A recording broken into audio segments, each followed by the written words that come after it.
मंथन, विचारों का मंथन, भावनाओं का मंथन, मन की शक्ति, अपनी इच्छा शक्ति का मंथन। इस देश, इस समाज के हर जन की शक्ति का और इस शक्ति से उमड़ने वाले उस अभूतपूर्व सैलाब का पुनः मंथन। मुझे सुन रहे सभी श्रोताओं को मेरा सादर प्रणाम। साथियों, जीवन की तेज रफ्तार में भागते भागते कभी कभी रुकना आवश्यक हो जाता है। वो इसलिए कि जिंदगी की गाड़ी पटरी पर इतनी तेज रफ्तार से भाग रही होती है कि हम शायद यह भी भूल जाते हैं कि हम सही दिशा में जा रहे हैं या गलत दिशा में जा रहे हैं। या फिर यूं कहें कि कभी कभी हमें यह भी नहीं पता होता है कि आखिर हम भाग क्यों रहे हैं। और फिर अचानक एक दिन जब वह तेजी से भागती हुई, हवा से बातें करती हुई, सरपट दौड़ती और समय को चीरती और नित्य नए कीर्तिमान बनाती हुई गाड़ी जब यकायक रुक जाती है, तो हमें यह पता ही नहीं होता कि आखिर हम भाग क्यों रहे थे। हमें तो यह भी नहीं पता होता कि हम आखिर चले कहां से थे और हमें जाना कहां है। कुछ याद आता है तो बस इतना सा कि हमें इस रफ्तार में शुमार होना है। शायद हमें शुरू से ही यह सिखाया गया था कि रफ्तार ही जिंदगी है और जो जितना तेज भागेगा इस प्रतिस्पर्धा में वही विजयी होगा। पर शायद बताने वाले यह भूल गए, या यूं कहें कि इस प्रतिस्पर्धा में आगे बढ़ने की होड़ में हम शायद यह पूछना तो भूल ही गए कि यह प्रतिस्पर्धा आखिर खत्म कहां होगी। आगे बढ़ने की होड़ में शायद यह नियम किसी ने भी नहीं पढ़ा कि जो पीछे छूट गया वो भी शायद तुम्हारा भाई या मित्र ही था, कि शायद उसे भी आगे बढ़ने का अधिकार मिलना चाहिए था, कि शायद कहीं हम हमारी गति को कुछ देर के लिए और कुछ थोड़ा कम कर देते तो हाथ बढ़ाकर उसे भी अपने साथ ले लेते और वह भी हमारे पीछे के अंधकार में हमसे बिछड़ ना गया होता।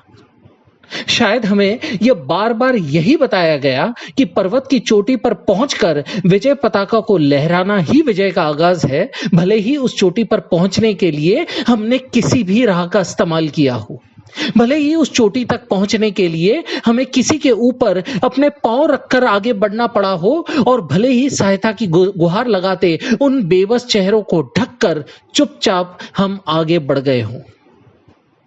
तो शायद आज क्या यह इसी का परिणाम है कि समस्त मानव जाति आज सृष्टि के आगे बेबस अपनी कारगुजारियों के लिए शर्मिंदा है? क्या वर्तमान परिप्रेक्ष्य में मनुष्य को अपनी करनी का परिणाम भुगतना पड़ रहा है? क्या चांद, मंगल और सूर्य को मापने निकला मनुष्य आज खुद पृथ्वी पर, खुद अपनी धरती पर अपने ही घर से निकल नहीं पा रहा है?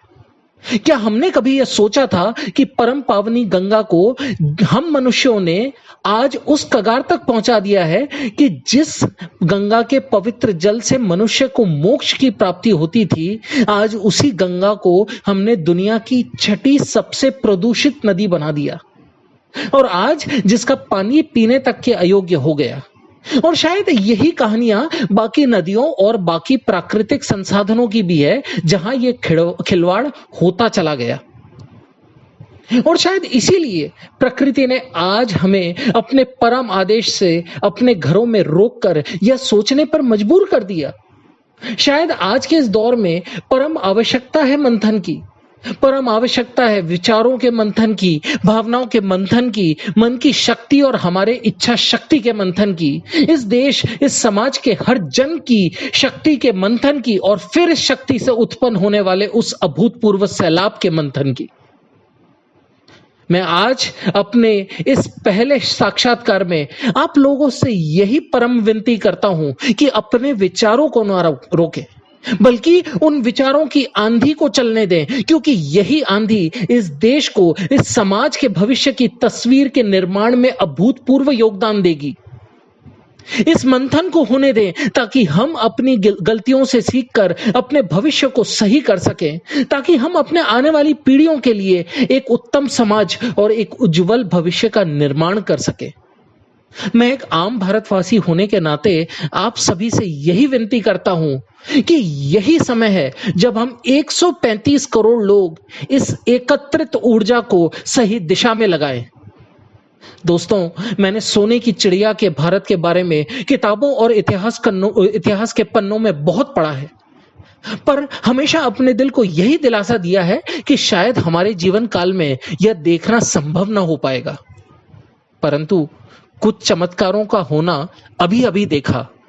गंगा को खुद ब खुद परम पावनी होते देखा, शहरों से हिम आच्छादित पर्वतों की श्रृंखला को खुद ब खुद अवतरित होते देखा, शहरों में साफ आबो हवा को आते देखा, पक्षियों के कलरव और चहचहाट को फिर से सुना, रात में जगमगाते चांद और तारामंडल की दीपक माला को फिर से देखा, और सबसे महत्वपूर्ण, हर भारतीय के मन में इस परिस्थिति से लड़ने और विजयी होने के साहस को देखा।